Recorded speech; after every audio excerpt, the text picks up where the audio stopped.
Welcome to the Scaling Japan Podcast, a podcast about how to grow your business from $100,000 and beyond in the land of the rising sun. Welcome to the Scaling Japan Podcast. I'm your host, Tyson Batino, and we have my mate, Harry Kosato, on the podcast. Harry has enough business and life stories to write a biography. Born and raised in Japan, he has gone from studying at university in England to assisting the marketing for Virgin and Dyson in their market entry for Japan, and eventually creating his own sushi chain in India and supporting Japanese and foreign businesses in Japan. Harry, glad to have you on the podcast, and could you please introduce yourself?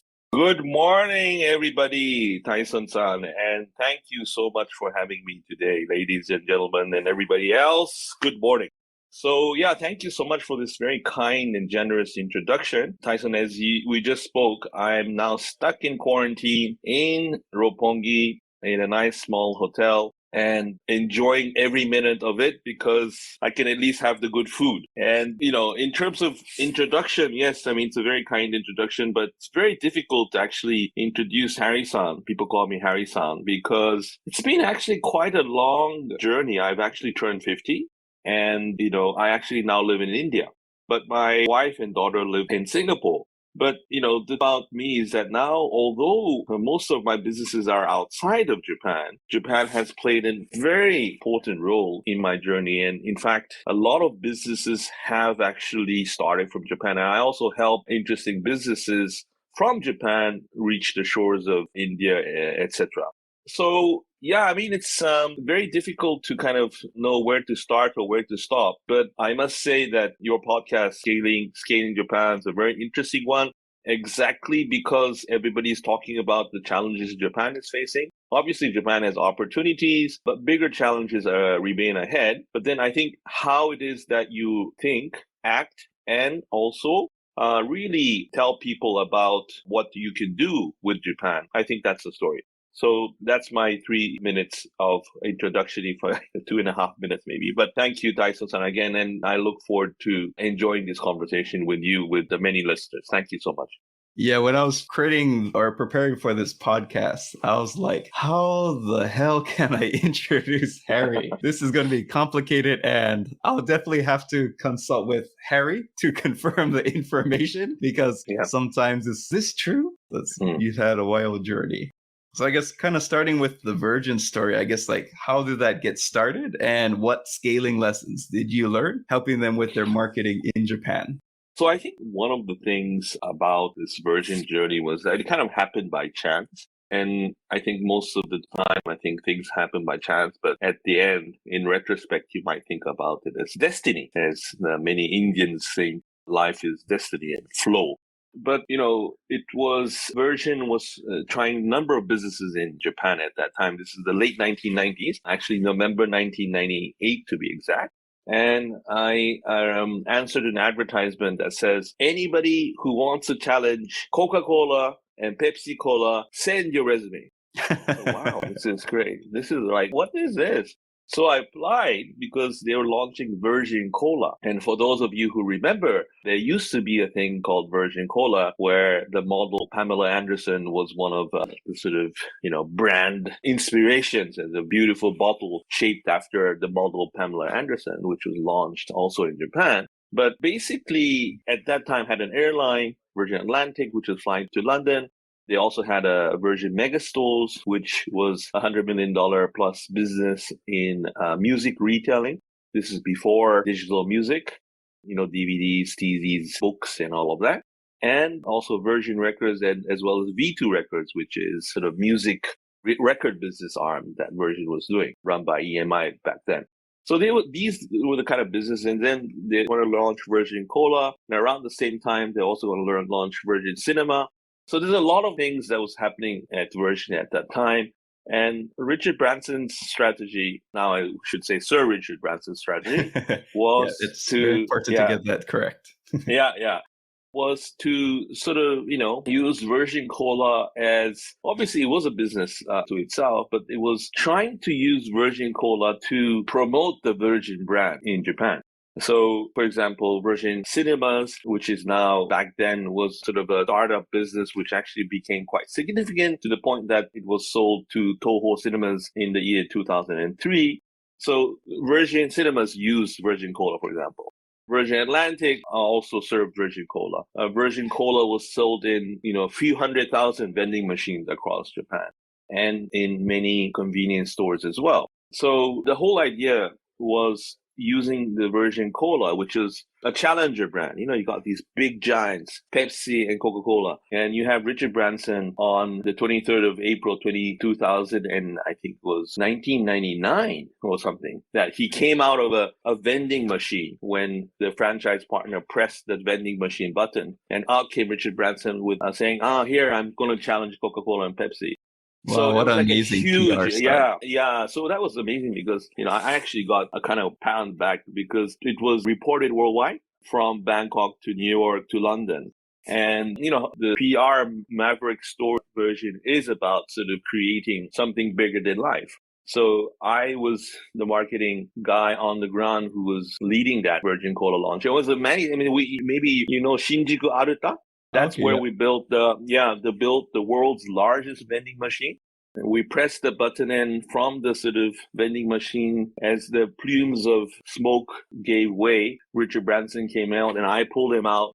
And it was a huge PR success story because it was very much a memorable thing. And then, ultimately Virgin Cola didn't succeed because of budget and by the fact that, it's not that easy to actually promote cola, third cola in the sea of marketing budgets that, Coca-Cola and Pepsi had. But we had a great time. I mean, we also did TV commercials that were shot in Hollywood, where we had a very unusual way of promoting cola, which was, somebody burping, a boy burping, which was like, in Japan, can you imagine, in the late 1990s, have a TV commercial where somebody was burping?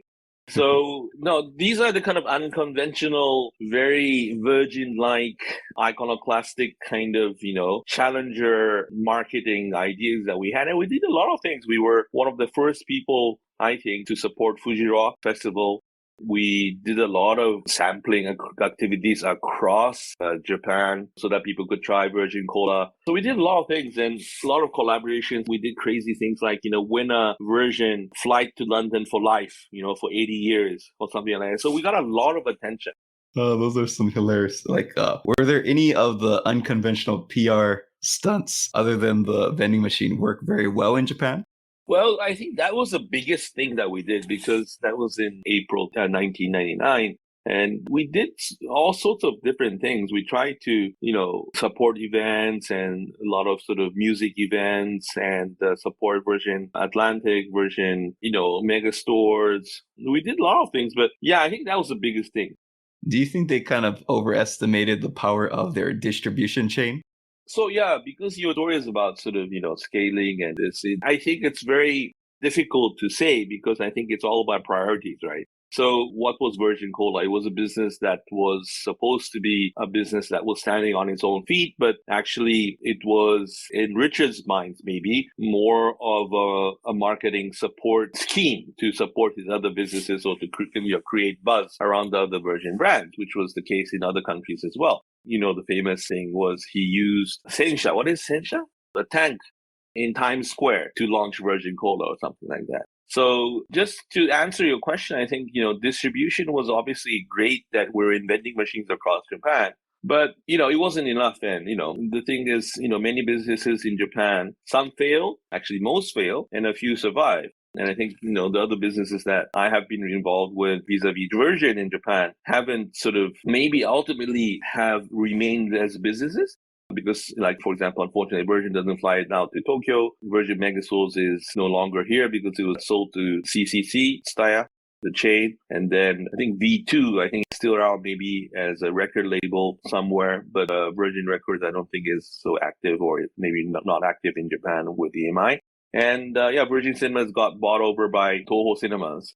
So, if you look at Virgin in Japan compared to Dyson, which Dyson is going from strength to strength in Japan, Yeah, Virgin had its heyday in Japan. We had a great time. There was so much buzz about Virgin cinemas, people going to the first premium kind of business class seating at Virgin cinemas. People loved buying their CDs and DVDs from Virgin Megastores. It was a huge business back then. Virgin Atlantic, obviously, you could have a massage on your way to Heathrow Airport to London. Virgin Cola, obviously, you can, show your friends that you're different. That I'm not drinking Coca-Cola, Pepsi, I'm drinking Virgin. But unfortunately, in Japan, Virgin is no longer. But you see, I think Richard Branson is smart. I mean, his focus is not on Japan now, but on other things in other territories and other businesses, which you have to move on. And yeah, so scaling in Japan didn't really work for Virgin, unfortunately, because of priority. But as you can see, he's now got space travel under his belt. That's starting. He's got other multiple businesses, resorts. He's doing trains. He's doing, internet. He's doing banking. He's doing venture funding. The likes of it. I don't know, the list goes on. It's the Virgin Empire. Japan, yeah. The Virgin, yeah, maybe. But the thing is, Japan, unfortunately for Virgin, was, I think, back in the late 1990s and early 2000s, was obviously a very important market. But I think compared to that money elsewhere, which shows their priorities are different. And also the fact that, Japan is not as easy a business, maybe, and, ultimately Virgin benefited when they sold the business to Toho as an exit. And then obviously, when we talk a little bit about Dyson, when I was there from 2003, is now after how many years, 17, 18 years, a hugely successful, hugely multi-million-dollar business, if you know what I mean. So it really is a interesting kind of thought. I mean, I still love Virgin. I still love Dyson. And those are two very different businesses which have had different journeys and relative successes. And okay, but what is success anyway, right? Thanks for sharing. So yeah, like the Dyson story next. Yeah, please tell us more. Yeah, so that was also a crazy, amazing journey. I mean, I think I learned more working with these, two companies, Virgin as a sort of one of the venture companies, the top venture companies, and also Dyson, but completely different. I mean, Virgin's more entertainment, more flash, more, shall we say, PR. And Dyson is to extent that, but I think it's obviously Dyson's a little bit different because it's engineering based, product based. It's a very different business altogether. But, if you look at what Dyson's done and what Virgin has done, as I was saying, they have different levels of success and different levels of what success means. But Dyson, when I joined Dyson, an amazing journey because I learned so much about product development and the fact that how product is so important. And back in those days, we would go to Big Camera and they would tell us, Harry, what do you mean? You want to sell a vacuum cleaner that's 89,800 yen, 79,800 yen. It's like, I mean, and then the, vacuum cleaners back then was about 1,000,000 yen, about 10,000 yen. We're trying to sell a $900 vacuum cleaner. And they're like, are you crazy kind of thing? But they actually, I was speaking to a friend of mine in Singapore and we were having this interesting conversation, but actually, what Virgin was going to do in Japan was, attack Coca-Cola and Pepsi or, bring a new idea that there can be a third cola. That kind of was crazy. And also Dyson's idea was crazy. But actually now, if you think about it, Dyson is not really seen as crazy, but, ahead of its time. Yeah, they created a new category. Yeah. So I think one of the things is I've worked for two of the great giants of British entrepreneurship, Sir Richard Branson and Sir James Dyson. I think there are these kind of pioneers who sort of, created things that nobody thought was possible. And I think that's really the key. But, we look at Virgin where, the Japan business is now, unfortunately, I don't think there's really anything left as such, which is a pity for me and my ex-Virgin colleagues who used to have worked at Virgin in Japan. But the amazing thing is that all of us have grown up and done, and we're doing other stuff in Japan, and which is amazing because we've sort of learned from the Virgin story, and we're really grateful for that.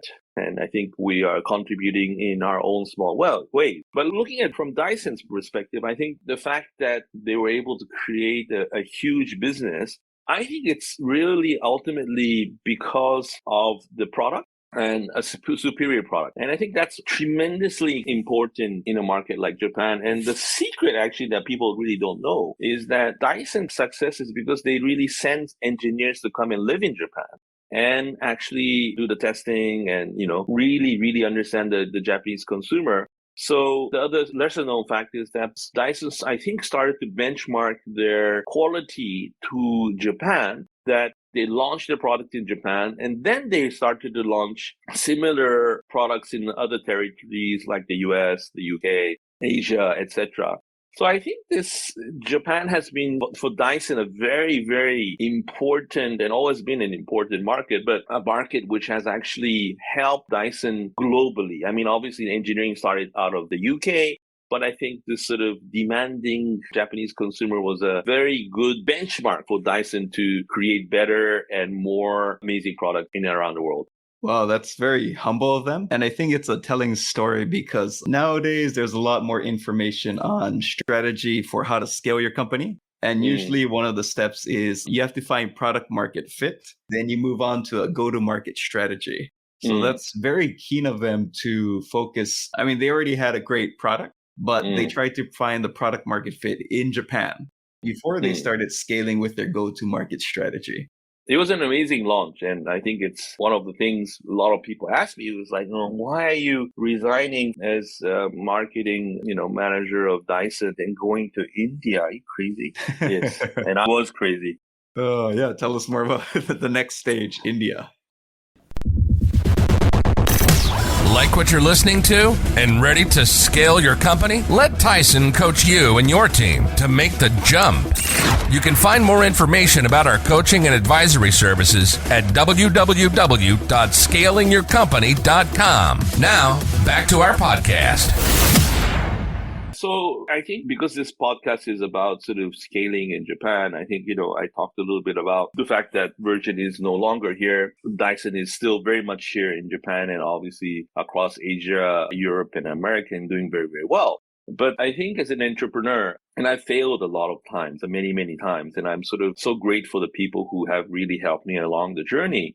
But what I'm doing in India is actually bringing a lot of these resources, the know-how, the learnings, many different experiences that I have had working with Virgin and Dyson to India, actually. So I think the fact that I've been running a sushi business called Sushi and More, which is now India's largest sushi chain, and I've also done many events promoting Japanese culture and food and art and anime and all of that in big events like the Cool Japan Festival. Actually, I'm taking a lot of what I've learned and what Japan actually has to offer to the world, to a country like India, which is a young country. But also, as I come back less regularly back to Japan because of the pandemic, I do realize that India is such a big market, if you know what I mean. And I also wanted to work in a market that was growing. We have 1.4 billion people in India.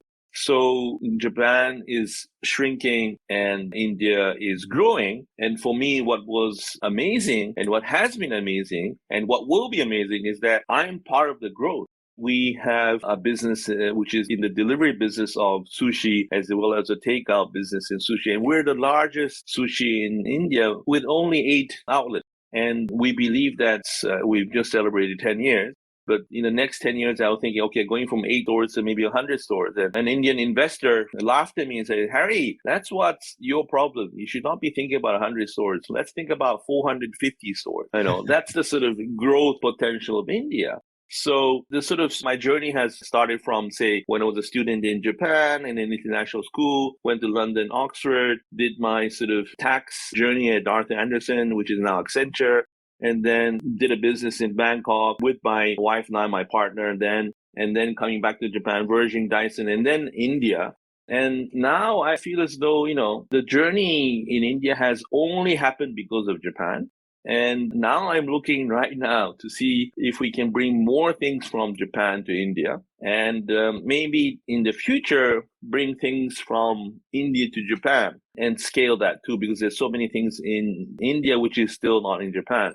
So I don't know, it's a very difficult question because when you look at the sort of where I am and where I will be, I still don't know. I mean, I don't know what's going to happen next 5 minutes in life, but it's incredibly exciting. It's an adventure. I've been blessed and it's not easy. It's challenging, but I think the sort of, what Japan has to offer outside Japan is as important as what I think you can do in Japan to grow businesses in Japan. And one of the things, the takeaways from your India story is, I think one of the key points for scaling a business is, to be honest, I think probably 80% is just choosing the right idea.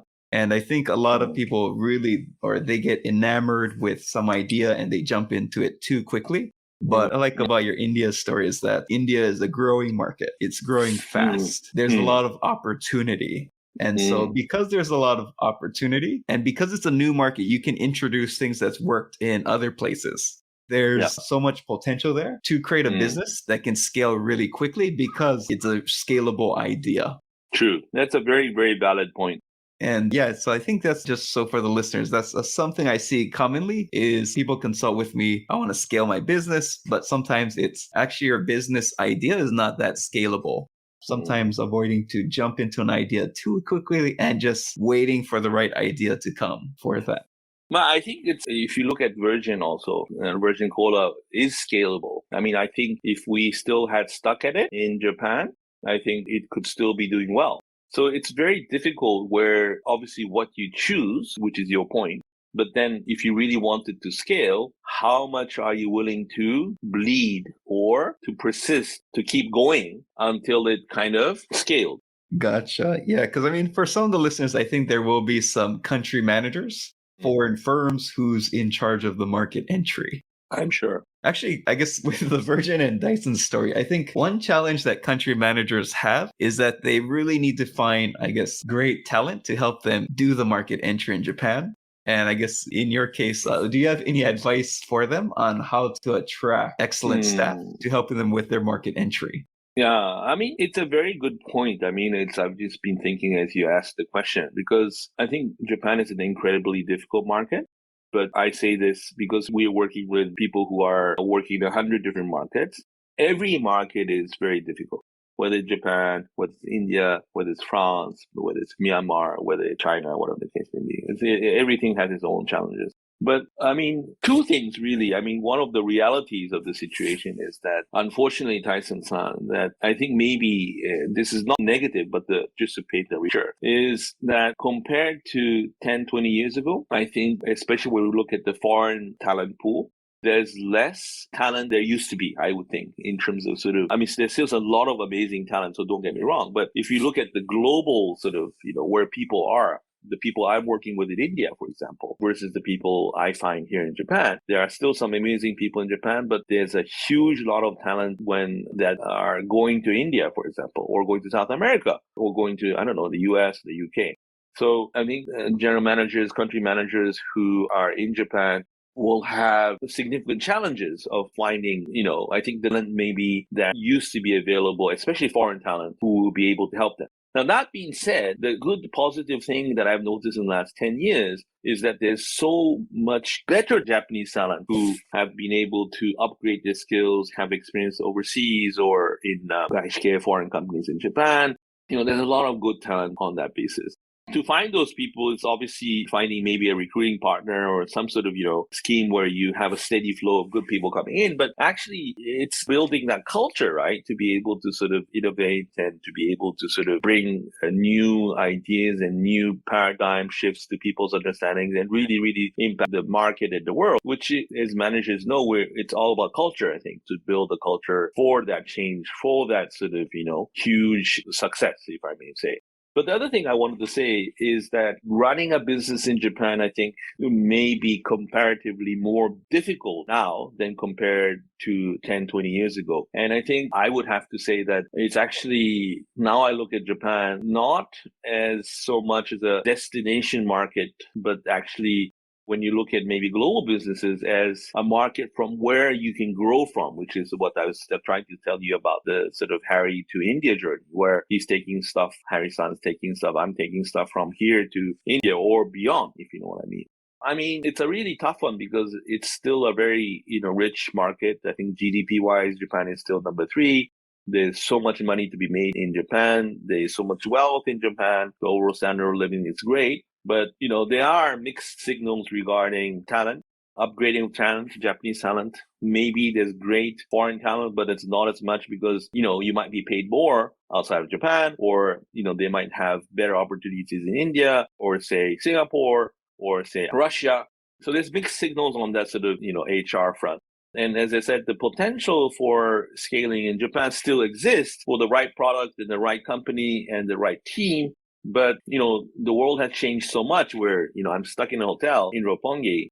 So, the new business models will obviously be needed for this pandemic, we can say soon, the post-pandemic situation. But it's actually not easy. There's so many issues to think about, to consider, to think about as we go into the future. And I think Japan, from a policy point of view, a macro point of view, has so many challenges to face that it maybe has avoided to look at in the last 10, 20 years. That was really interesting that you mentioned that using Japan as a good starting place to start your journey, then expanding outward to potentially, other countries in Asia.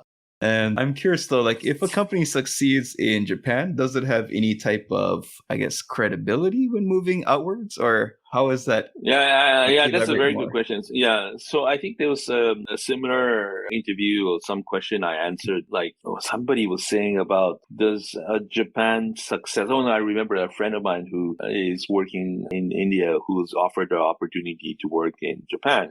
And she was asking me, well, does Japan experience going to help me globally once I leave Japan? And I said, well, my answer to that is probably yes and no, because the Japan experience is great. I mean, there's a lot you can learn in Japan, but I think when I look at like a big multinational company, I think if they had global operations, maybe 20 years ago or 30 years ago was okay, send him to Japan for 5 years and then, he can maybe go to Asia and then go back to the UK, US, back in the head office. But now I hear, no, don't send him to Japan, send him to India.